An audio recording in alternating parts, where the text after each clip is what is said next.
Prediksi pengamat jika Rusia benar-benar kalah perang di Ukraina. Pasukan Rusia mengalami serentetan kekalahan dan kehilangan sejumlah wilayah yang diduduki sebelumnya di Ukraina dalam beberapa pekan terakhir. Sebaliknya, pasukan Ukraina mendapat momentumnya di medan perang sejak melancarkan serangan balik. Seperti yang diketahui, pada bulan lalu Rusia secara resmi mencaplok pada wilayah Ukraina, yakni Donetsk, Luhansk, Zaporizhia, dan Kherson, meski tidak diduduki sepenuhnya. Akan tetapi, pasukan Ukraina bergerak maju di dua front. Mereka merebut atau mengancam wilayah-wilayah yang dicaplok Rusia. Aliran senjata Amerika Serikat dan NATO ke Ukraina terus berlanjut. Laporan kekacauan di dalam lingkaran tentara Rusia bermunculan hampir setiap hari. Kekalahan demi kekalahan pasukan Rusia di Ukraina telah menimbulkan pertanyaan apakah Putin dapat memenangi perang di Ukraina. John M. Laughlin, mantan pelaksana tugas PLT, Direktur CEI sekaligus praktisi terkemuka di Johns Hopkins School of Advanced International Studies, meyakini bahwa beberapa versi kekalahan semakin mungkin untuk Rusia. Dan jika Rusia benar-benar kalah, apa yang akan terjadi selanjutnya? Putin sendiri telah berulang kali menyinggung persenjataan nuklir yang dimiliki Rusia. Dia juga menegaskan bahwa potensi penggunaannya bukanlah sebuah gertakan.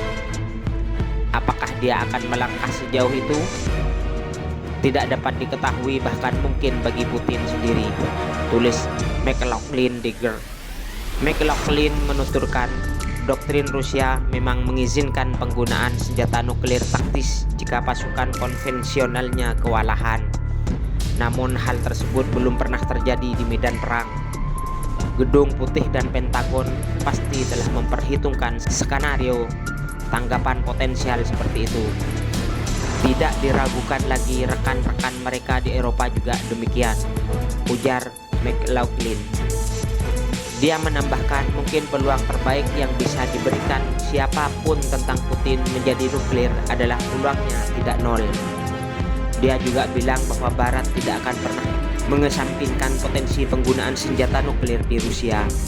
Sementara itu, dilansir dari NPR, beberapa ahli menuturkan bahwa meski Rusia telah berada di ambang kekalahan, Putin kemungkinan tidak akan mundur dari sikap agresinya. Mantan Duta Besar Amerika Serikat untuk Rusia, Michael F. Faul, mengatakan kepada NPR bahwa Putin tidak dapat menerima kekalahan. Dia akan berlipat ganda, dia akan berjuang sampai akhir. Dia bahkan mungkin menggunakan senjata nuklir, ujar Max Faul. Saya sudah lama mengenal Putin, menulis tentang dia selama beberapa dekade.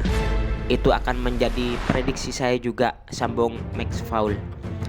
Namun menurut Max Faul, mengakhiri perang di Ukraina secepat mungkin merupakan langkah yang paling menguntungkan secara strategis bagi Putin. Mike Faul berpikir bahwa keputusan untuk menarik pasukan Rusia di Ukraina juga secara umum akan diterima dengan baik oleh rakyat Rusia. Pasalnya, meski ada sebagian Republik Rusia yang mendukung perang, sebagian besar orang Rusia juga tidak sependapat dengan Putin. Saya pikir sebagian besar orang di Rusia optimis mereka tidak peduli dengan perang ini, kata McFaul mengenai apa yang terjadi bila perang di Ukraina berakhir.